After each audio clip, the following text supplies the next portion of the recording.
संगत जी, प्यार से कहना ध्यान निरंकार। इस परमात्मा को जान के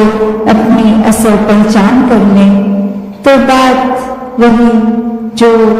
एक सार है कि ये जीवन में हमें बहुत ही एक अपनी रिस्पॉन्सिबिलिटीज भी हैं, एक कर्तव्यों का जहाँ पालन करना है वहाँ एक वो करते हुए एक आध्यात्मिक पहलू इस परमात्मा को हर समय के लिए पकड़ के रखना है, इसको एहसास में रखना है, मन में रखना है। तो एक जीवन में जहाँ कितने ही एक रूप हैं, ये रंग हैं, ये माया की जो बात आती है, ये उलझा देने वाली कि सब कुछ सरल है भी तो भी वो कॉम्प्लिकेशंस कि कैसे ये कभी कभी चाहे वो दिमाग का अपना ही उपज हो या फिर एक कोई सामाजिक रूप में कुछ चीजें जो जिस तरह नहीं होनी चाहिए उसको वो वैसा रूप दे दिया जाता है। तो कैसे हर समय जब विचरण भी इसी समाज में करना है, एक अपनी बुद्धि के साथ ही इस शरीर में ही जीना है, तो भी कैसे ये चीजों को हावी नहीं होने देना खुद पे। तो ये भरम बुलेखे, ये भ्रांतियां, ये सुपरस्टिशन, ये तो एक जहां संसार में है, खुद पे उनका रंग कैसे नहीं आने देना। एक इंसान हमेशा जहाँ ये तो सोचता है कि जीवन को एक अच्छा जीवन जीना है, एक हर समय अच्छाई सुकून महसूस करना है, पर वो कर्म, वो सोच फिर ऐसी है जो बेचैन कर देती है, वो चैन में नहीं रहने देती। एक एक्शंस, एक कर्म ऐसी रास्ते पे चलने लग जाते हैं जो फिर रास्ता एक नीची ही दिशा लेके जाएगा, पतन का ही कारण बनेगा। एक मन में जहाँ इंसानियत के भाव होने चाहिए वहाँ कब वो हैवानी रूप इंसान का ये हावी होकर एक जीवन को कहीं विपरीत ही दिशा ले जाता है। जबकि इस परमात्मा ने ज्ञान बख्श के ये चेतनता भी दी है कि हर समय एक सेल्फ करेक्शन मोड पे खुद को डाला जा सकता है। हर समय जैसे ही ये डगमगाया भी अगर न तो कैसे खुद को वापस स्थिर से जोड़कर स्थिर किया जा सकता है।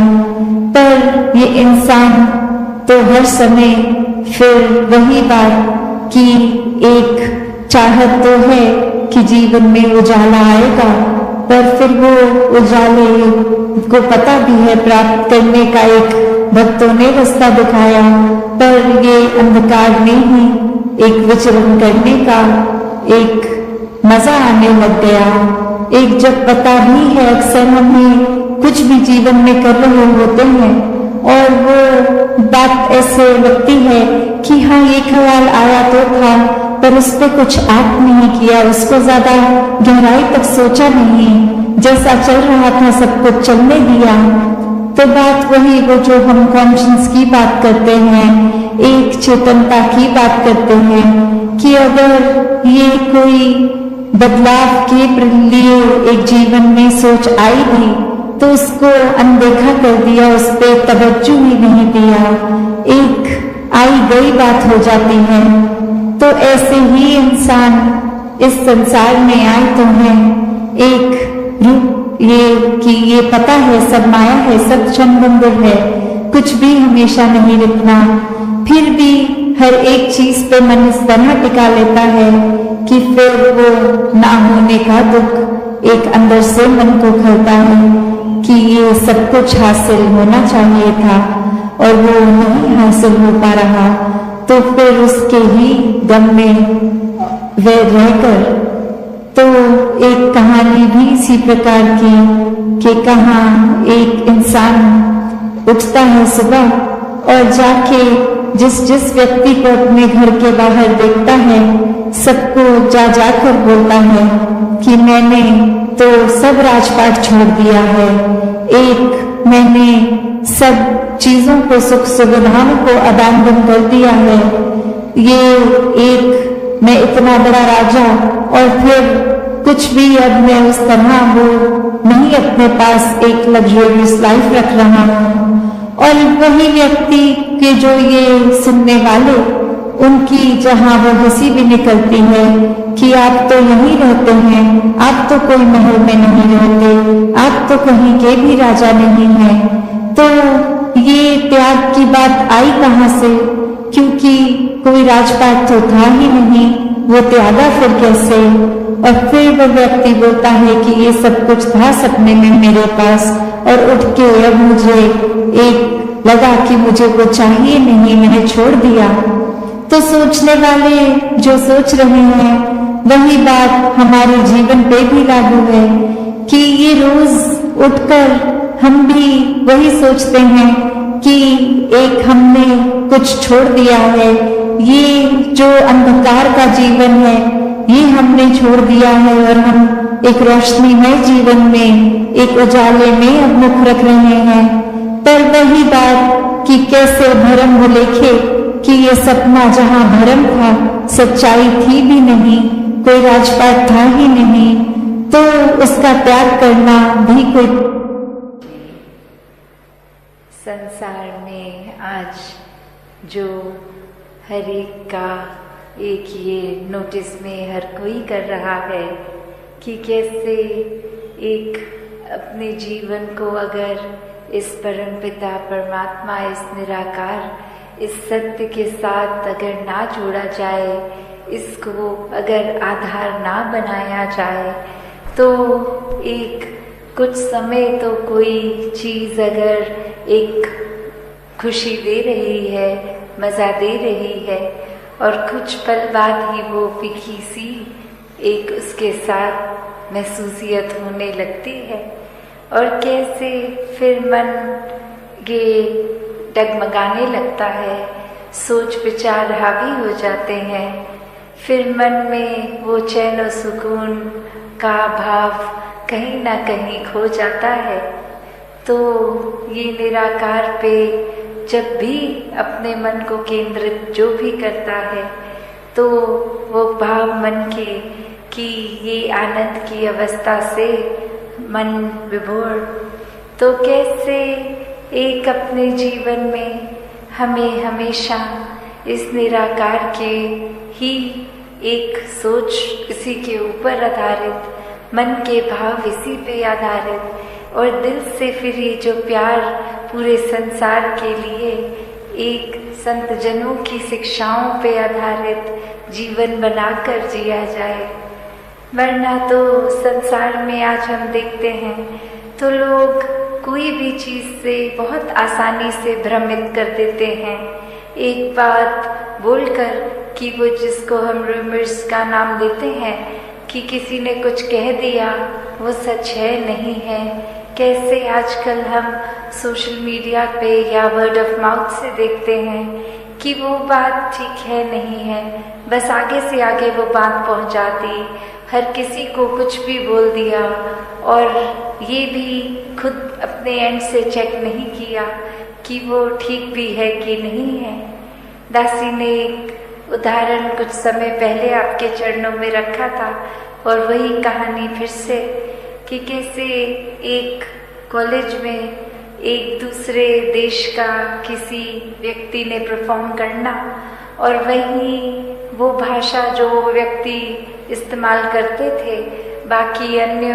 वो स्टूडेंट्स उस भाषा को समझते ही नहीं थे।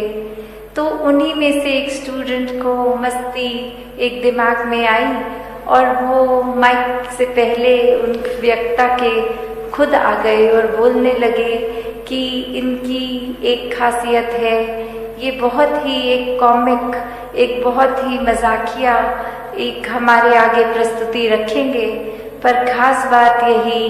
कि इनके चेहरे के ऊपर एक्सप्रेशन, ये मुंह के भाव चेहरे के बहुत ही सीरियस गंभीर दिखेंगे। हो सकता है एक हमें उनकी आवाज़ टोन से लगे कि ये गुस्सा भी हो रहे हैं, पर ये सब कुछ एक मजाकिया ही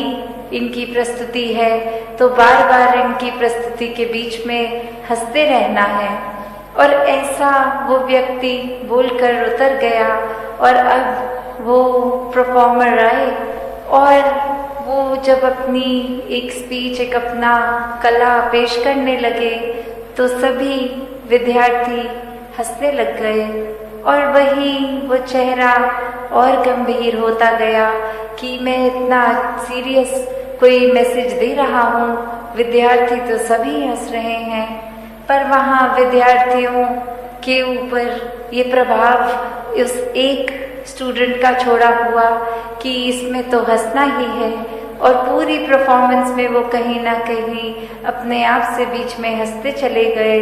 और अब वो परफॉर्मर अंत में इतना उसमें गुस्सा आ गया,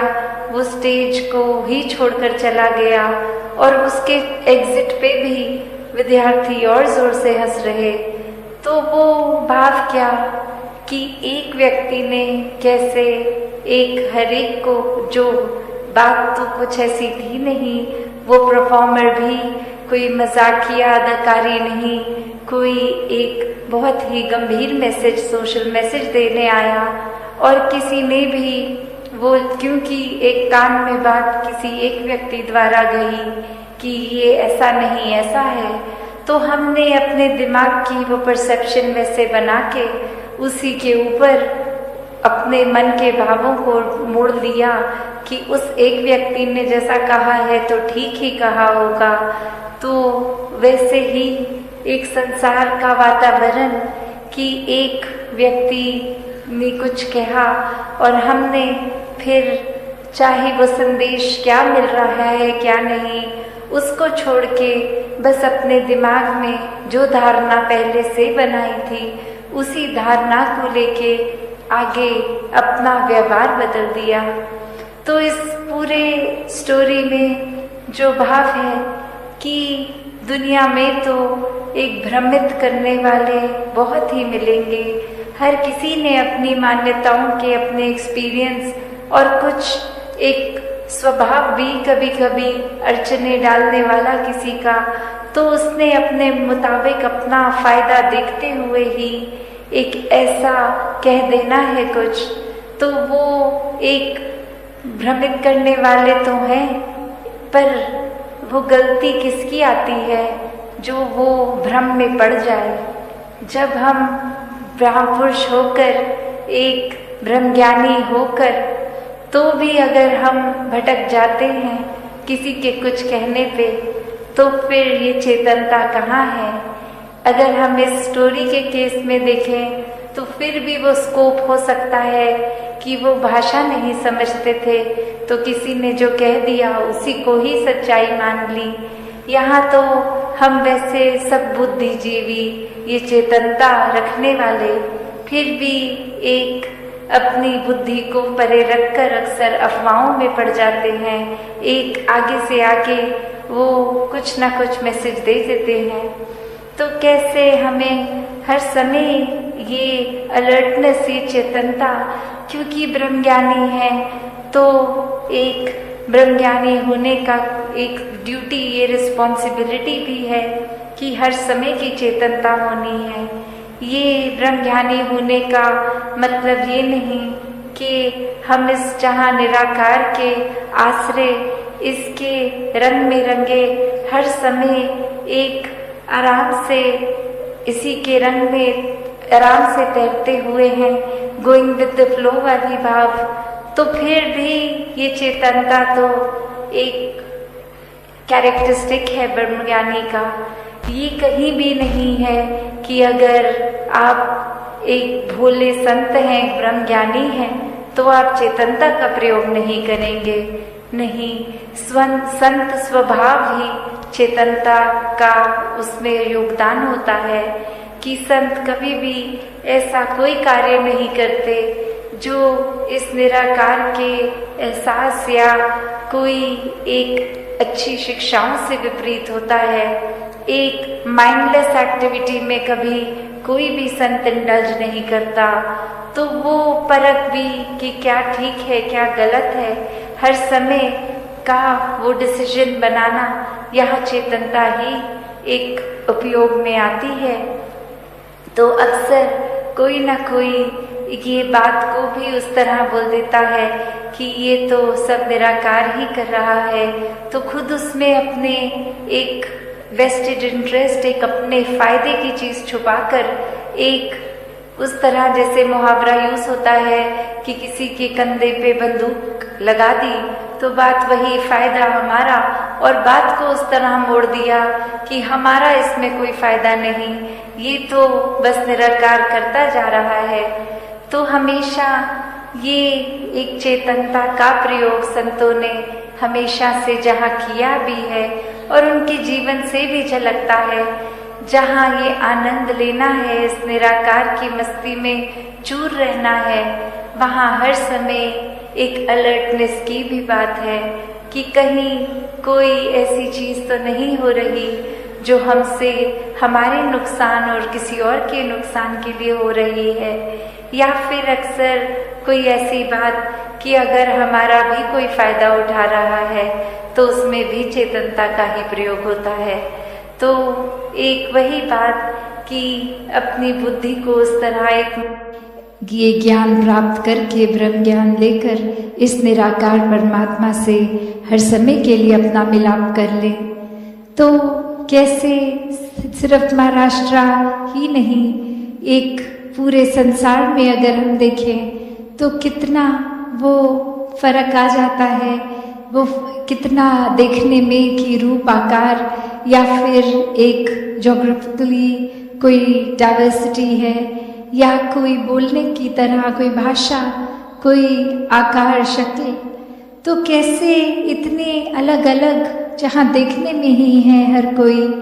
तो स्वभाव की बात आए तो अनगिनत स्वभाव होंगे हर एक के, कैसे अलग अलग स्वभावों वालों को भी अपनाया जा सकता है, क्योंकि अक्सर इंसान ऐसे ही कंफर्टेबल हो पाता है किसी के साथ कि अगर कुछ हमारा उससे मेल खा ले, कोई वो बात हो जो हम में और उस इंसान में कॉमन है, कि या हमारा कोई वो प्रोफेशन सेम हो, या किसी तरह की कुछ चीज़ें एक जैसी पसंद हो, या रहन सहन का तरीका, या कोई पढ़ाई उपलब्धि इत्यादि, कितने भी अगर हम देखें कुछ एक कॉमन फैक्टर इंसान ढूंढता ही है कि कैसे किसी के अगर नज़दीक फील करना है तो वो एक कॉमन फैक्टर ढूंढा जाए। तो बात वही कि संत समझाते हैं, और अनेकों किसी भी धर्म ग्रंथों को हम खोलकर देख लें तो संदेश यही है कि वो कॉमन फैक्टर ये परमात्मा ही है, ये निराकार है जो हर कण में है, ये एक बराबर हर जगह है, हर एक के अंदर भी है बाहर भी है, ये नष्ट नहीं होता। तो कैसे ये परमात्मा का जहाँ गुणगान हर किसी ने अपने तरीकों से किया, वो पिछले 3 दिनों में भी हमने देखा, वो कविता मात्र रही, एक भजन मात्र रहा, स्पीचेस रही, और अगर वो भी देखा जाए कि कोई वो भाषाओं का भी बैरियर नहीं था। हटवा के सस्ता भी इसलिए कह रहे हैं जीवन को, क्योंकि इसमें जो सर कटने की बात है वो अहंकार रूपी सर है, वो ईगोइस्टिक हेड हमारा जो हर समय अपने आप को प्रथम मान रहा है। और कैसे फिर ये संसार में ये हर कोई जान लेता है कि जहाँ एक अपनी मैं को सिर्फ खोकर इतना बड़ा परमात्मा, ये असीमित परमात्मा मिल सकता है, और सिर्फ हमें वो प्राप्त करने से अहंकार ही रोकता है कि हमें जब सब कुछ लगता है कि हम पहले ही इतने जानकार हैं, हमें स्पिरिचुअलिटी का सब पता है, हमें एक अपने जीवन को कैसे जीना है ये आता है, हमसे ज़्यादा एक भक्ति किसी ने नहीं करी, या हमसे ज़्यादा ब्रह्म ज्ञान की अवस्था को किसी ने नहीं एक प्राप्त किया। हम बहुत अपने स्पेयर में विज्ञानी रहे हैं, या कुछ भी तरह का एक नॉलेज हमारा बेस अच्छा है। तो ऐसे अगर सोच विचार करके अपने आप को ही श्रेष्ठ मान लिया, प्रथम मान लिया, तो फिर तो ये स्पिरिचुअलिटी हमारे अंदर घर नहीं करेगी। एक परमात्मा जो पहले ही अंदर बसा है, ये इनसाइड आउट की जो जर्नी है कि अंदर हमारे मन में सुकून तभी होगा जब मन में परमात्मा है। तो कैसे एक इंसानों को अगर हर समय का सुकून चाहिए तो ये परमात्मा का मिलन अपने जीवन में एक मिक होना है, एकत्व लाना है। और कैसे फिर यही सौदा है जिसको एक कीमती भी बोला गया है, जिसको फ्री भी बोला गया है कि बस अपने अहंकार, अपने एक सेल्फ इम्पोर्टेंस को छोड़ देंगे तो फिर एक समर्पित भाव आएगा। इस परमात्मा के एहसास में दिल पिघल के इसको सिर्फ प्यार करेगा। ऐसा ही सौदा अगर ये हर एक के जीवन में आता है तो वाकई ही हर किसी का जीवन महक उठता है। ये संसार की भी अवस्था अगर हम देखते हैं कि एक बार बार फोकस आता है कि जीना किस तरह है, वो तरीका जीने का क्या है, किस तरह एक अंदर से अपना स्वभाव बनाना है, एक जीवन में मिठास लानी है, प्रीत, नम्रता, एक ऐसे अन्य और अच्छे गुणों को अपनाकर हर समय वो गुणों में उनका प्रदर्शन हो, स्वभाव में, एक्शंस में, कर्म में। तो ऐसा अगर इंसान बनता है तो वो एक पूर्ण इंसान है, एक वो सच्चा मानव है। और कैसे एक कहानी जो दासी ने पढ़ी कि किस तरह एक व्यक्ति कहीं जा रहा, किसी को नजर आया और वो देख रहा है इंसान की दिन का समय है, लाइट पूरी है, फिर भी उस इंसान ने एक फ्लैशलाइट टॉर्च अपने हाथ में जगा कर रखी है। और अब वो इतनी सोच में कि ये इंसान तो कभी पहले देखा नहीं, शायद हमारे गांव में नया आया है, पर फिर भी वो रोशनी के समय जब सब कुछ साफ दिख रहा है तो भी एक टॉर्च का क्यों प्रयोग कर रहा है। सूर्य की रोशनी इतनी है, इसकी लाइट क्या ही दिखाएगी, पर वो उससे कुछ नहीं बोलता। आगे चलते चलते वो इंसान जब उस जगह रहता है तो रोज वो उसी तरह निकल पड़ता है दिन की रोशनी में, अपनी टॉर्च लिए टॉर्च जगाए। और अब पूरा गांव ही परेशान कि ये क्या बात है, दिन में टॉर्च लेकर ये क्यों घूमता रहता है। तो किसी ने फिर कुछ समय और निकलने के बाद उस व्यक्ति के जब जीवन में काफ़ी साल और निकल गए तो एक बार जाके देखा कि अब उस व्यक्ति की तबीयत भी बहुत खराब है और वो बिल्कुल अपने अंत की ओर जीवन काल के पहुंच ही गया है। तो तब जाके उससे पूछा कि आप अब इस बिस्तर तक ही सीमित रह गए हैं, कहीं अपने आप चल भी नहीं सकते, फिर भी आपने ये टॉर्च अभी तक जलाई है जो हर दिन आप लेकर सूर्य की रोशनी के बावजूद भी ऑन रखते थे, तो इसके पीछे कारण क्या था। तो वो इंसान आगे से कहता है कि इतने साल मैंने बिता दिए इंसान ढूंढने में। पहले तो लगा कि एक सूर्य की रोशनी है तो मुझे शायद इंसान मिल जाएंगे, एक लगा कि ऐसा समय बीत रहा है, मुझे कोई अनपढ़ मिले, कोई पढ़े लिखे मिले, कोई अलग किसी प्रांत के ऊपर आधारित मिले, कोई अपना एक अस्तित्व किसी एक तरह से अपनी महत्वता बताते हुए लोग मिले। बहुत ढूंढा पर कोई इंसान नहीं मिला कि कैसे ये इंसान मैंने जब देखा नहीं मिल रहे तो फिर एक टॉर्च का उपयोग भी कर लिया कि शायद सूरज की रोशनी में नहीं मिल रहे, अब ढूंढता हूँ जिससे बात करूँगा और उसको उसके अंदर का इंसान ढूंढूंगा तो शायद कुछ मिल जाए। तो बात वही जो वो कहना चाह रहा था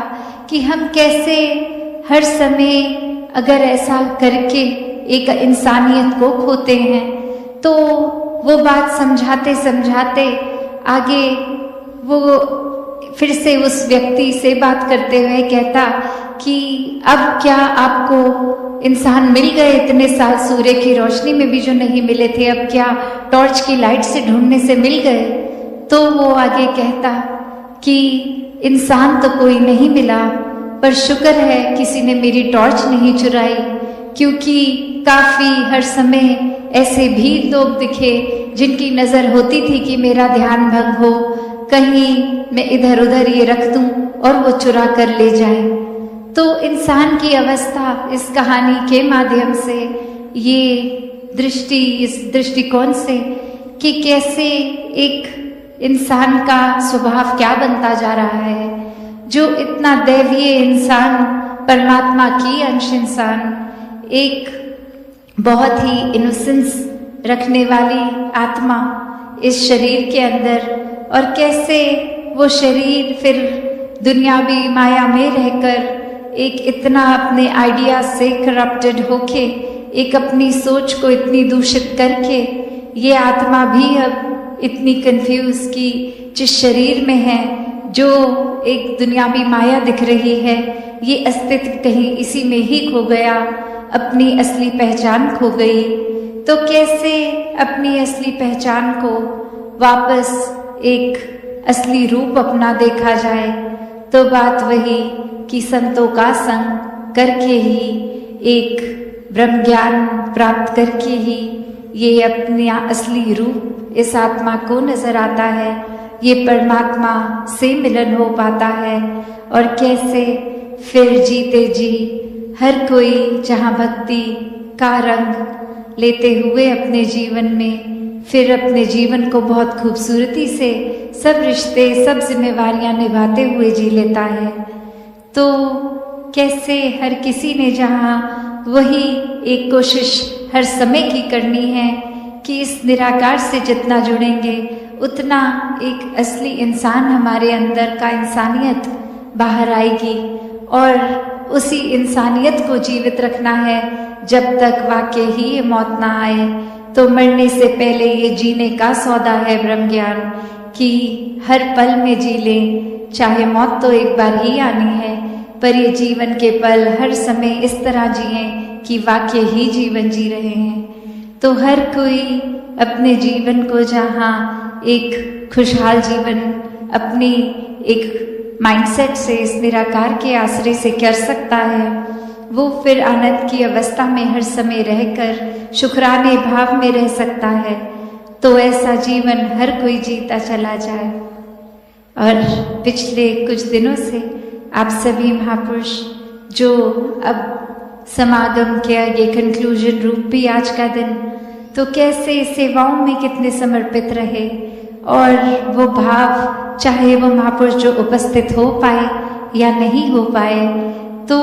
भाव हरेक का, ध्यान हरेक का इस समागम की ओर ही, इस निराकार की ओर ही लगा रहा। और ऐसा ही अवस्था कि वो कोशिश सेवा की, ये संदेश को, एक ब्रह्म ज्ञान को घर घर पहुंचाने की, तो सभी ने जहाँ एक सबसे पहले एक वो प्रयत्न करना है कि खुद को इतना संवार लें कि किसी को कुछ प्रीच करने की ज़रूरत ही ना पड़े, हमारे कर्म ही हमारा एक प्रचार का साक्षात रूप बने, कि हर कोई एक अपने आप में पूर्ण मुकम्मल इंसान बनकर जीता चला जाए, ताकि फिर ये संदेश भी कि कैसे एक इस तरह भी जिया जा सकता है, वो संदेश हर एक तक पहुँचे, हर एक की आत्मा इस परमात्मा से मिलकर ये रोशनी का अनुभव करे, ये सच्चाई का अनुभव करे, कि हर कोई इस निराकार से जुड़कर ये सुकून ही प्राप्त करे। तो आगे के अलग जगहों में फिर आप सब संतों के दर्शन करने का अवसर मिलेगा, तो फिर उधर भी दासी अपने मन के भाव रखकर एक वही अरदास हरेक के लिए कि दातार हरेक पे कृपा करे। संगत जी, प्यार से कहना धन अहंकार जी।